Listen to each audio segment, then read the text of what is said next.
इच्छा पूरी नहीं होती तो क्रोध बढ़ता है, और इच्छा पूरी होती है तो लोभ बढ़ता है। इसलिए जीवन की हर स्थिति में धैर्य बनाए रखना। धर्म केवल रास्ता दिखाता है, लेकिन मंजिल तक तो कर्म ही पहुंचाता है। वह जो सभी इच्छाएं त्याग देता है, मैं और मेरा की लालसा तथा भावना से मुक्त हो जाता है, उसे शांति प्राप्त होती है।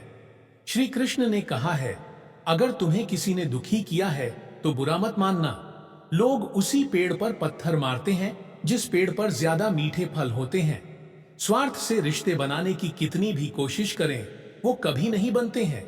और प्रेम से बने रिश्तों को कितना भी तोड़ने की कोशिश करें, वो कभी नहीं टूटते। अगर व्यक्ति शिक्षा से पहले संस्कार, व्यापार से पहले व्यवहार और भगवान से पहले माता पिता को पहचान ले, तो जिंदगी में कभी कोई कठिनाई नहीं आएगी। जिस मनुष्य ने जवानी में बहुत पाप किए हैं, उसे बुढ़ापे में नींद नहीं आती। श्री कृष्ण कहते हैं कि मनुष्य को अपने मन को बार बार समझाना चाहिए कि ईश्वर के सिवा उसका कोई नहीं है। परिवर्तन इस संसार का नियम है। कल जो किसी और का था, आज वो तुम्हारा है, एवं कल वो किसी और का होगा।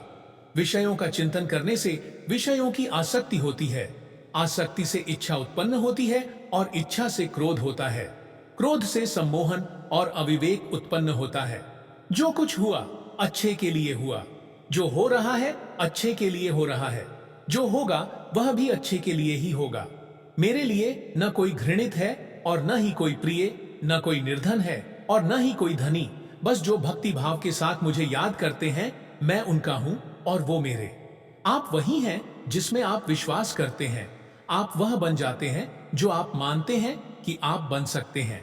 अगर तुम अपना कल्याण करना चाहते हो तो सभी तरह के उपदेशों, सभी धर्मों को छोड़कर मेरी शरण में आ जाओ। मैं तुम्हें मुक्ति प्रदान करूंगा। जिस इंसान के चारों तरफ नकारात्मक लोग रहते हैं, उस इंसान का मंजिल से भटक जाना तय है। जिंदगी में सब कुछ खत्म होना जैसा कुछ भी नहीं होता। हमेशा एक नई शुरुआत हमारा इंतजार कर रही होती। इंद्रियों के अधीन होने से मनुष्य के जीवन में विकार और परेशानियां आती है। सुख दुख का आना जाना सर्दी गर्मी के आने जाने के जैसा ही है। इसलिए इन्हें सहन करना सीखना ही उचित है। निर्बलता अवश्य ईश्वर देता है, परंतु मर्यादा मनुष्य का मन खुद निर्माण करता है। जीवन में वाणी को संयम में रखना अनिवार्य है, क्योंकि वाणी से दिए हुए घाव कभी भरे नहीं जा सकते। मनुष्य उसके लिए शोक करता है जो शोक करने के योग्य नहीं है। और फिर भी ज्ञान की बातें करते हो। बुद्धिमान व्यक्ति न जीवित और ना ही मृत व्यक्ति के लिए शोक करते हैं। मैं हमेशा तुम्हारे साथ और तुम्हारे आसपास रहता है, चाहे तुम कुछ भी कर रहे हो। जो हुआ अच्छा हुआ, जो होगा अच्छा होगा। स्वयं को मुझ पर छोड़ दो, अपने कर्म पर ध्यान दो। कर्म ऐसा जो स्वार्थ रहित, पाप रहित हो। जीवन में समय चाहे जैसा भी हो, परिवार के साथ रहो। सुख हो तो बढ़ जाता है और दुख हो तो बट जाता है। मोहग्रस्त होकर अपने कर्तव्य पथ से हट जाना मूर्खता है, क्योंकि इससे ना तो तुम्हें स्वर्ग की प्राप्ति होगी और ना ही तुम्हारी कीर्ति बढ़ेगी। श्री कृष्ण कहते हैं कि सत्संग ईश्वर की कृपा से मिलता है, परंतु कुसंगति में पड़ना मनुष्य के अपने ही हाथों में होता है। कर्म का फल व्यक्ति को उसी तरह ढूंढ लेता है जैसे कोई बछड़ा सैकड़ों गायों के बीच अपनी मां को ढूंढ लेता है। इस संसार में कुछ भी स्थायी नहीं है। मैं सभी जीवों में विद्यमान हूं। मैं चींटी में भी विद्यमान हूं और हाथी में भी विद्यमान हूं। मेरे भी कई जन्म हो चुके हैं, तुम्हारे भी कई जन्म हो चुके हैं। ना तो मेरा अंतिम जन्म है और ना यह तुम्हारा अंतिम जन्म है।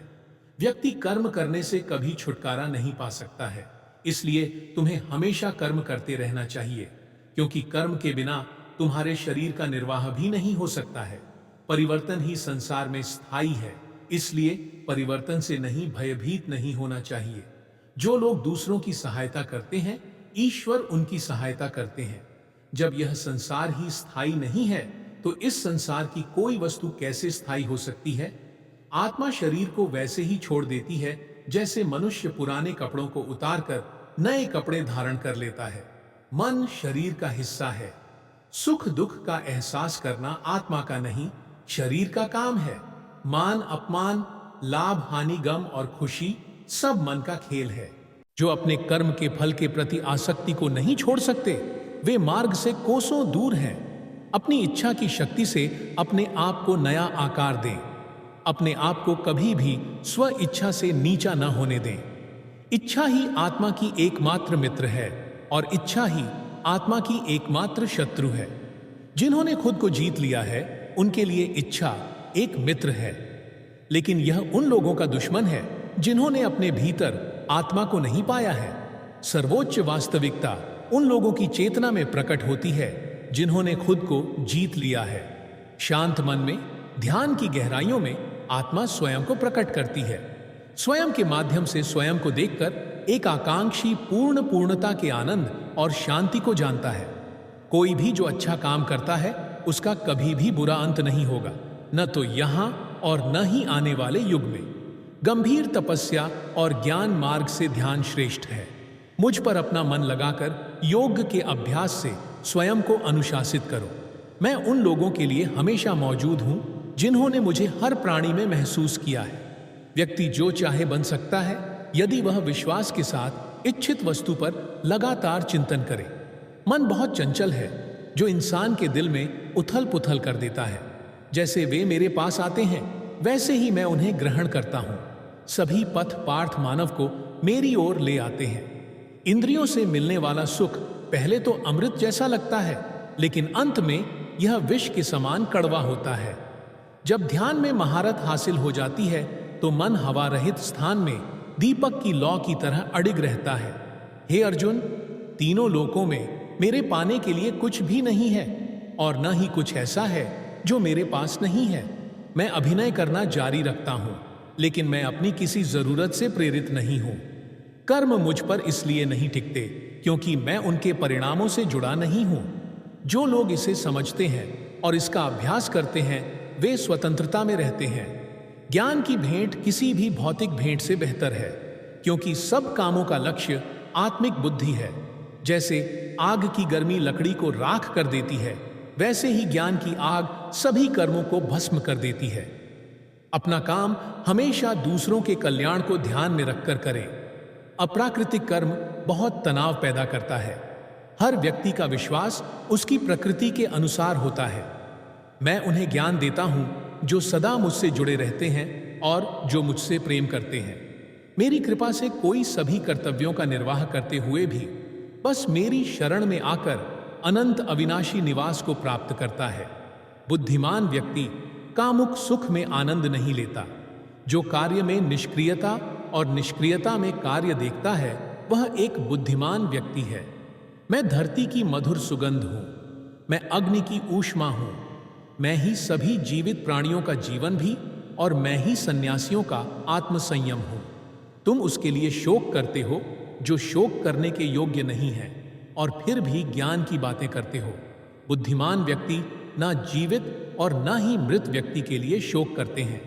बुद्धिमान व्यक्ति को समाज कल्याण के लिए बिना आसक्ति के काम करना चाहिए। कर्म मुझे बांधता नहीं, क्योंकि मुझे कर्म के प्रतिफल की कोई इच्छा नहीं। कर्म योग वास्तव में एक परम रहस्य है। कर्म उसे नहीं बांधता जिसने काम का त्याग कर दिया है। अपने अनिवार्य कार्य करो, क्योंकि वास्तव में कार्य करना निष्क्रियता से बेहतर है। आत्मज्ञान की तलवार से काटकर अपने हृदय से अज्ञान के संदेह को अलग करके अनुशासित बनो। मनुष्य अपने विश्वास से निर्मित होता है। जैसा वो विश्वास करता है वैसा वो बन जाता है। इस जीवन में मनुष्य न तो कुछ खोता है और न ही कुछ व्यर्थ होता है। मन अशांत है और उसे नियंत्रित करना कठिन है, लेकिन अभ्यास से इसे वश में किया जा सकता है। केवल मन ही किसी का मित्र और शत्रु होता है। व्यक्ति या जीव का कर्म ही उसके भाग्य का निर्माण करता है। जब मानव अपने कार्य में आनंद खोज लेता है तब वह पूर्णता प्राप्त कर लेता है। नर्क के 3 द्वार वासना, क्रोध और लालच है। क्रोध से भ्रम पैदा होता है, भ्रम से बुद्धि व्यग्र होती है। जब बुद्धि व्यग्र होती है तब तर्क नष्ट हो जाता है। जब तर्क नष्ट होता है तब व्यक्ति का पतन हो जाता है। सदैव संदेह करने वाले व्यक्ति के लिए प्रसन्नता न इस लोक में है ना ही कहीं और। मन की गतिविधियों, होश, श्वास और भावनाओं के माध्यम से भगवान की शक्ति सदा तुम्हारे साथ है और लगातार तुम्हें बस एक साधन की तरह प्रयोग करके सभी कार्य कर रही है। ज्ञानी व्यक्ति ज्ञान और कर्म को एक रूप में देखता है, वही सही मायने में देखता है। प्रबुद्ध व्यक्ति के लिए गंदगी का ढेर, पत्थर और सोना सभी एक समान है। निर्माण केवल पहले से मौजूद चीजों का प्रक्षेपण है। उससे मत डरो जो वास्तविक नहीं है, न कभी था न कभी होगा। जो वास्तविक है वो हमेशा था।